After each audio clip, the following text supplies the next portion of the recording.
autorités soviétiques cèdent à des preneurs d'otages. 5 personnes obtiennent un avion qui atterrit en Israël et se rendent à la police. Les transports en commun, à Paris, les syndicats reconduisent la grève générale. À Strasbourg, le conflit continue. Conseil européen à Rhodes, les 12 examinent l'évolution des dossiers communautaires avant le marché unique. Mission secrète pour la nouvelle navette spatiale américaine, Atlantis devrait déployer un satellite espion au-dessus de l'Union soviétique.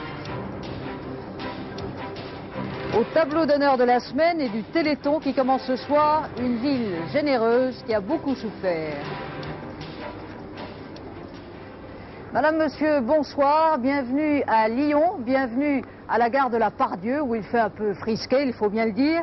C'est d'ici que s'ébranlera tout à l'heure le train de l'espoir. C'est grâce à la SNCF, l'un des multiples moyens mobilisés par Antenne 2 et par Radio France pour 28 heures de programme non-stop, 28 heures de Téléthon qui, cette année, comme l'année dernière, a pour but de vous sensibiliser aux problèmes des myopathes et des autres grands malades. Jusqu'à demain soir, donc, avec Bernard Pivot, nous irons, grâce à ce train, à Saint-Étienne, à Clermont-Ferrand, à Montluçon, Limoges, Châteauroux, Bourges, Moulins et à nouveau Lyon, avant de retrouver à Paris demain soir tous les participants de ce Téléthon 88.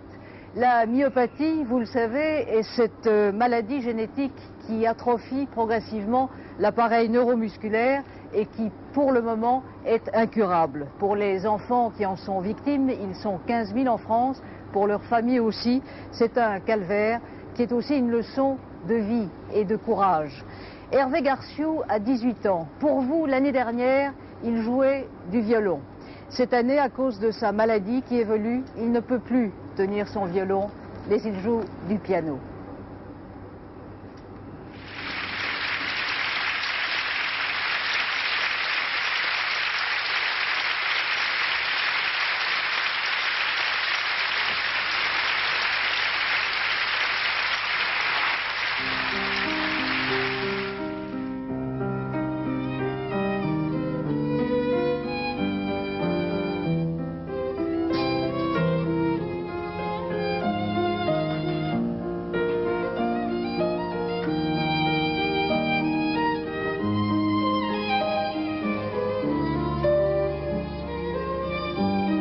J'ai dû arrêter le violon, quoi. Oui, sur le plan musculaire, bon, j'ai perdu un peu de force, évidemment. Bon, dans les jambes, dans les bras, dans les épaules, quoi. Je veux pas arrêter la musique de toute façon, quels que soient les problèmes qui vont apparaître. Donc maintenant, bon, je fais un peu de piano. Ça m'est beaucoup plus facile puisque bon, la force est dans les mains et les mains sont moins atteintes. Le fait de prendre le fauteuil cette année est certainement un des faits le plus marquant parce que bon, tout s'organise forcément en fonction de ce fauteuil, les relations avec les gens. Avant j'étais debout, donc les choses étaient peut-être plus faciles. Et bon, maintenant on ne peut plus, je veux dire, on ne cache pas avec un fauteuil, quoi. Il me donne une certaine autonomie, mais bon, je pense que les gens me considèrent plus handicapé dans un fauteuil que marchant. Voilà, un peu plus au chaud à l'intérieur de ce train de l'espoir. Je vous en dirai plus tout à l'heure sur ce Téléthon 88, sur ses objectifs. Mais d'abord, l'incroyable histoire de ces 5 soviétiques qui ont atterri tout à l'heure en Israël. Pour la première fois, en effet, les autorités soviétiques ont plié 5 personnes qui, dans une petite ville au nord du Caucase, avaient ce matin pris en otage une trentaine d'enfants à bord d'un autocar. Ces 5 personnes ont obtenu un avion. En échange de la libération des enfants, ils se sont rendus ce soir à la police à Tel Aviv. Patrick Esther à Moscou, Charles Anderlin à Tel Aviv. 17h30, l'appareil atterrit, quelques minutes de suspense, l'équipage ne répond pas, la porte s'ouvre, un dialogue s'engage en russe et c'est la fin du détournement. Les 5 gangsters, 4 hommes et une femme, se rendent, leur butin, une somme très importante en roubles, est saisie. Côté israélien, on est plutôt satisfait. Les contacts avec le Kremlin se sont déroulés sans le moindre problème. Jérusalem va certainement renvoyer les pirates de l'air en URSS. Ce sera un geste à l'égard de Mikhaïl Gorbatchev et la preuve qu'Israël est pour l'application à la lettre des conventions internationales contre la piraterie aérienne. La folle équipée aura donc duré 48 heures. Point de départ, le nord du Caucase soviétique. Jeudi, un commando armé s'empare d'un autobus ici à Ordionikhidze. À bord, 30 enfants, un instituteur et le chauffeur du véhicule. Ils auraient réclamé une forte somme d'argent et un avion. Après de longues heures de tension sur lesquelles les soviétiques ne donnent aucun détail, un Ilyushin 76 décolle aujourd'hui en début d'après-midi. Les enfants sont libérés, les seuls otages à bord sont les 8 membres d'équipage. Via la tour de contrôle de Larnaca à Chypre, soviétiques et israéliens dialoguent. Il s'agit de préparer l'arrivée à Tel Aviv, où le dénouement a finalement eu lieu.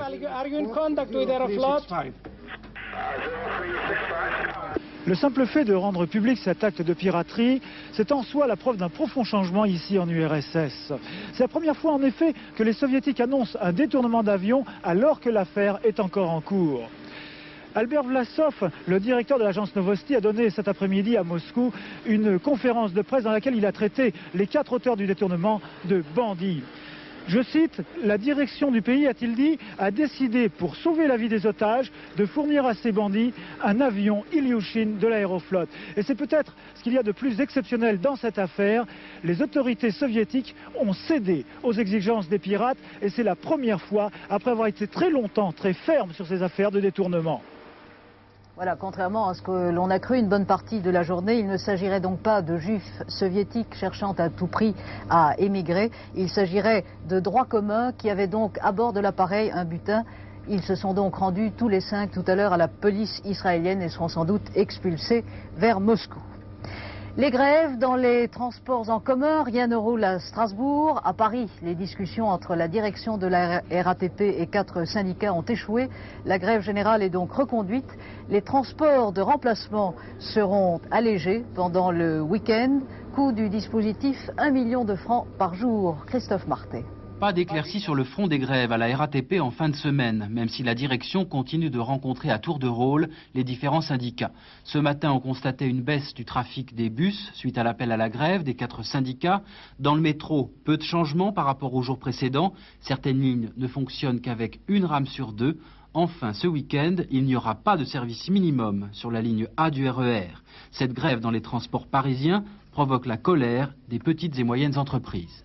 À l'heure actuelle, on est en train de saboter l'emploi français par des grèves inconsidérées, par des gens qui, eux, ont la sécurité et sont sûrs de toucher leurs émoluments en fin de mois. Après 6 semaines de conflit, les salariés de la sécurité sociale de Marseille ont voté pour la reprise du travail.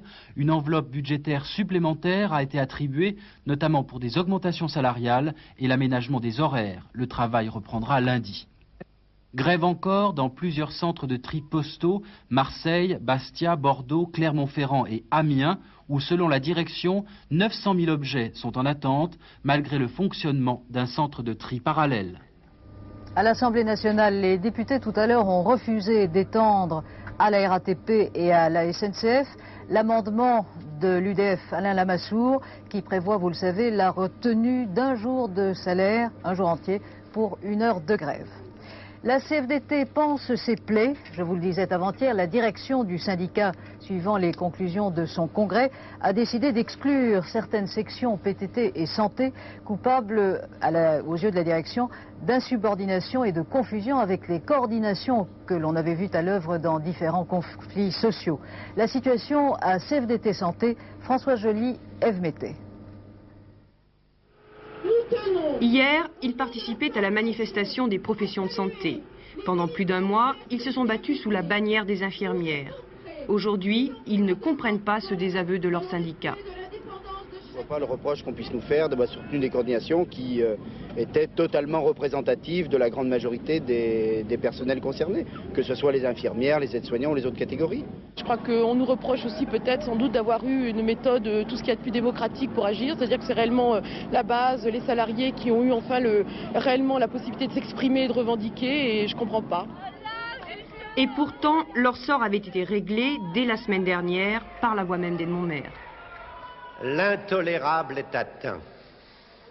Ceux qui nuisent à l'organisation en cherchant à la manipuler, à la confisquer, au service de leur stratégie politique, n'ont rien à faire à la CFDT.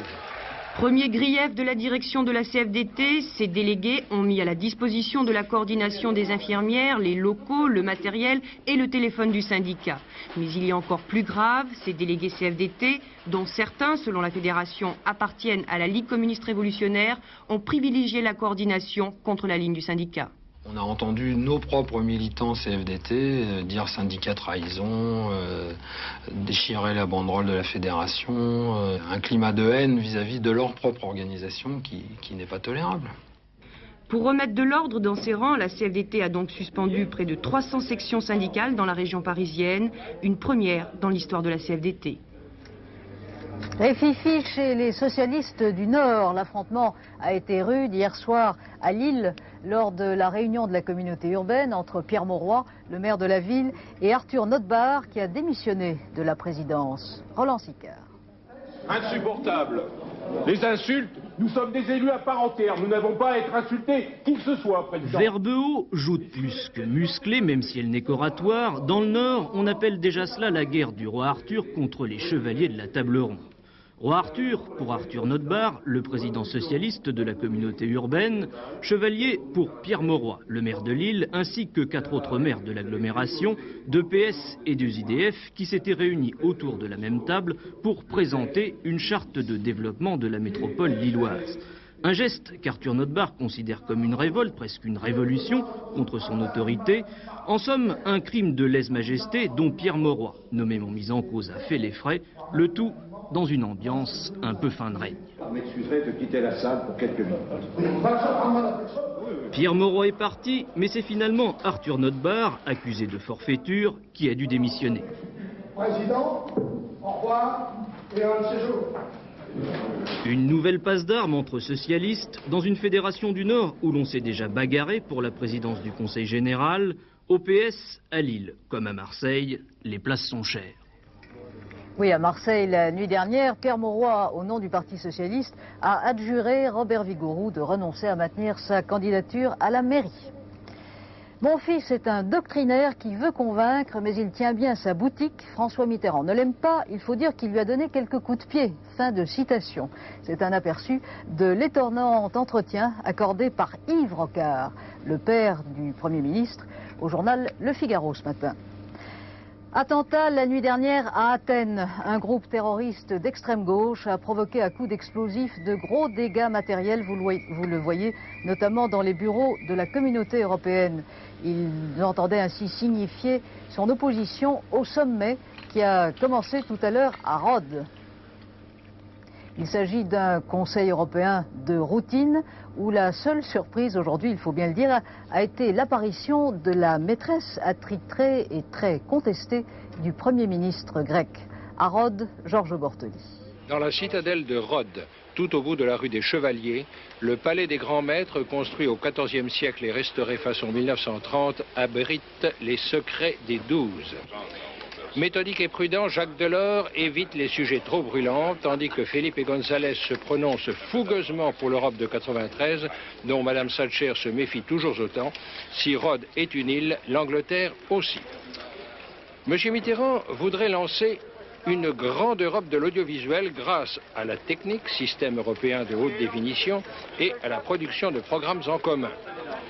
Quant au président du sommet, le grec Papandréou, il souffre politiquement d'un gros scandale financier, le scandale de la Banque de Crète, et il souffre aussi de l'attention plutôt malveillante que les journalistes grecs accordent à son ami, l'hôtesse de l'air Dimitra, qui l'a accompagné à Rhodes. M. Papandréou, pendant ce sommet, semble donc penser un peu à autre chose. Ce soir, cependant, M. Papandréou a mis au menu du dîner des 12 une question tout à fait essentielle. Les 12 doivent-ils prendre une attitude commune en face de M. Gorbatchev et de sa perestroïka? La réponse paraît évidemment oui, c'est souhaitable. Réhabilitation des syndicats, libération prochaine des prisonniers politiques. Benazir Bhutto, qui a prêté serment cet après-midi au Pakistan, a prononcé son premier discours de chef de gouvernement. Laurent Boussier. À 35 ans, Benazir Bhutto devient donc un des plus jeunes premiers ministres de la planète. Elle a prêté serment ce matin devant les hauts dignitaires et des élus pakistanais. Il lui faut maintenant former son gouvernement, désarmer la méfiance des militaires et établir son programme politique. Les États-Unis, la Chine et le Bangladesh ont été les premiers à la féliciter. Carlos Salinas, le nouveau président du Mexique, investi officiellement hier, voit son élection de plus en plus contestée par les partis d'opposition. 2 personnes ont été blessées lors de manifestations et son challenger malheureux, M. Cárdenas, l'accuse publiquement de fraude électorale. Au moins 600 morts et des centaines de disparus après le passage d'un cyclone qui a ravagé mardi les côtes du Bangladesh. Aujourd'hui, pour la première fois, des éclaircies ont permis aux hélicoptères et aux navires de poursuivre les recherches et venir en aide aux sinistrés. Démantèlement d'un réseau de blanchiment d'argent entre les États-Unis et la Yougoslavie. 2 Américains et 3 Yougoslaves, dont le consul général de Yougoslavie à Chicago, ont été arrêtés. Ils sortaient l'argent des États-Unis par la valise diplomatique à destination de Belgrade. Les douaniers américains parlent aujourd'hui de sommes allant jusqu'à 9 millions de francs. Mutinerie en Argentine. Des soldats rebelles se sont emparés d'une prison où sont détenus les anciens chefs de la junte militaire argentine. Parmi les prisonniers se trouve l'ex-président Videla. Des troupes loyales encerclent depuis 1 heure à peu près les mutins qui creusent des tranchées. Lancement réussi de la navette spatiale américaine Atlantis et de ses 5 astronautes. Leur mission pour le compte du Pentagone, déployer un énorme satellite espion au-dessus de l'Union soviétique. Philippe Dumez. La navette spatiale Atlantis et ses 5 astronautes militaires s'est arrachée de son pas de tir avec son chargement ultra secret par un temps redevenu plus clément. 3, 2, 1, ignition and liftoff. Jusqu'au dernier moment, l'heure du tir avait été gardée secrète. Très rapidement, la navette s'est dirigée vers le nord, une trajectoire qui confirme ce que l'on supposait, à savoir que les militaires vont déposer dans l'espace un gros satellite espion. Avec ses caméras spéciales et son radar, ce satellite devrait pouvoir ausculter, avec une précision inférieure à 10 cm, plus de 80% du territoire soviétique. Après 2 minutes de vol, Atlantis a largué ses 2 fusées d'appoint. Tout a fonctionné parfaitement. 1 an d'enquête, 2 interpellations à Paris et à Reims. Les policiers de l'Office central pour la répression des vols d'œuvres d'art ont visé juste. Dans un appartement à Clichy, ils ont retrouvé ces 7 panneaux en bois polychrome du XVIe siècle, d'une valeur inestimable. Ils avaient été volés il y a 1 an dans la cathédrale de Troyes. Les 2 hommes interpellés, un receleur et un amateur d'art, un antiquaire, ont reconnu leur participation au vol. Alors revenons maintenant à ce Téléthon qui me vaut donc d'être à Lyon en compagnie de Jean-Luc Léridon et de nombreuses équipes à bord de ce train qui va à partir de maintenant et jusqu'à demain soir sillonner le centre de la France. La SNCF, l'armée, le Lions Club, les Scouts de France, un satellite, 2 avions, 3 hélicoptères, un porte-avions et toutes sortes de vedettes sont mobilisés donc jusqu'à demain soir pour ce Téléthon non-stop 88. L'an dernier, grâce au Téléthon, l'Association française contre les myopathies avait, grâce à vous, recueilli 197 millions de francs. Jean-Daniel Flézaquier nous explique l'usage qui a été fait de ces sommes. Ne faites pas attention à ce chiffre, il est faux. Le vrai chiffre, c'est celui-là, Jean-Pierre Spiro. Ici. Le vrai chiffre, c'est celui-là. 160 millions. 160. C'était le 5 décembre 1987 et personne n'avait osé espérer une telle générosité. On attendait 50 millions de francs, il en sera récolté près de 195. L'argent a vite trouvé sa destination en même temps qu'était respecté l'engagement d'une transparence des comptes. 73 millions de francs sont allés directement aux malades pour équiper des établissements de soins, pour acheter des fauteuils robots ou pour encore rendre accessibles des centres à ces enfants qui ne peuvent plus se déplacer autrement qu'en fauteuil.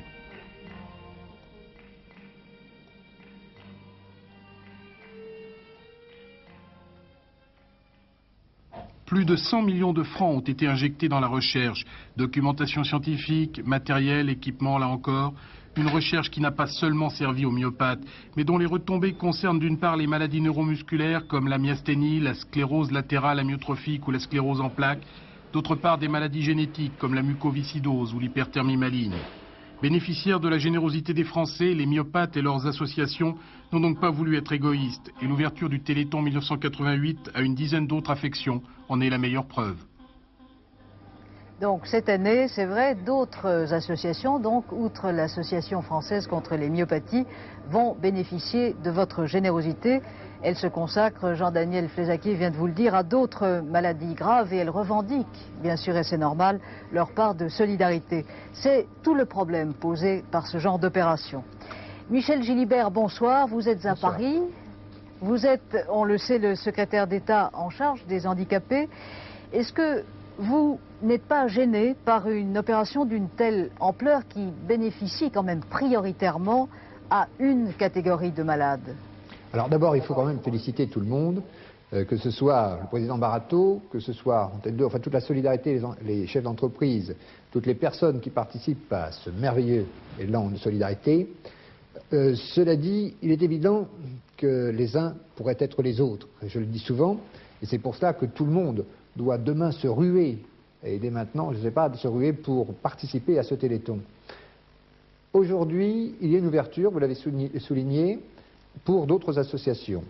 Il y a les personnes qui ont la sclérose en plaques, il y a l'Institut de recherche sur la moelle épinière, et il y a un certain nombre d'autres petites associations qui vont pouvoir bénéficier, en dehors donc, des myopathes, d'une recherche. Mais moi je dis, un Téléthon, cette réussite extraordinaire, encore une fois, oui. Oui, chaque année, pourquoi pas, hein. Mais il faut s'ouvrir aux autres. Et lorsque j'ai rencontré le président Barato, c'est ce que je lui ai dit tout de suite. Et il a été en fait d'accord, puisqu'il a, dès cette année, commencé une ouverture. Je pense que chaque année, il faut que cette manifestation absolument merveilleuse puisse servir à d'autres types d'handicaps, physiques ou mentaux d'ailleurs. Parce que ça veut bien dire, Michel Gilibert, qu'il y a l'inégalité face à la maladie, il y a aussi, il faut bien le dire, l'inégalité face à la médiatisation. Oui, ça, mais je crois qu'on ne peut pas choisir surtout un malheur ou un espoir. On ne peut pas donner l'espoir qu'à un type d'handicapé et en ayant choisi un de leurs malheurs. Le hasard fait que on ne peut pas juger par exemple un enfant qui meurt de leucémie ou de myopathie. Donc tout le monde doit être concerné parce que l'handicap, eh bien, c'est malheureusement une réalité, mais une réalité qu'il faut dédramatiser, il faut faire face à cette réalité. Et donc les pouvoirs, en plus Antenne 2 et FR3 et Radio France sont des chaînes publiques, donc elles doivent pouvoir profiter à tous. Mais cela dit, le Téléthon est une chose merveilleuse et le président Barato et toute son équipe le sont, Antenne 2 et les autres, et il faut que tout le monde fonce pour participer parce que tous les handicapés attendent beaucoup et je crois que la recherche peut tout changer, et ça c'est très important. Mais dans l'avenir, eh bien, c'est certain qu'il faut absolument que les handicapés, enfin la recherche pour les handicapés, que ce soit physique ou mentale, puissent bénéficier, peut-être, je ne sais pas, choisir tel type de handicap telle année, tel autre, etc., peuvent bénéficier en dehors des myopathes, puisque ce sont eux qui ont eu cette idée géniale et qui l'ont réussi de façon exceptionnelle, et bien que tous les Français puissent profiter de cette générosité qui est géniale. Et c'est très réconfortant de voir ces chiffres que vous annoncez et ceux qui en ont fait, parce que... Ceux qui vont en faire. Ceux qui vont, oui, ceux qui vont en faire. Mais je pense que sur le plan humain, c'est assez réconfortant. En fait, l'égoïsme n'est pas le vainqueur partout. Et il faut surtout, pendant ces 28 heures, on n'entende pas ce mot-là où que ce soit. Mais... Michel Gilibert, merci et rendez-vous en tout cas l'année prochaine. Alors, place maintenant, comme tous les vendredis, à notre tableau d'honneur.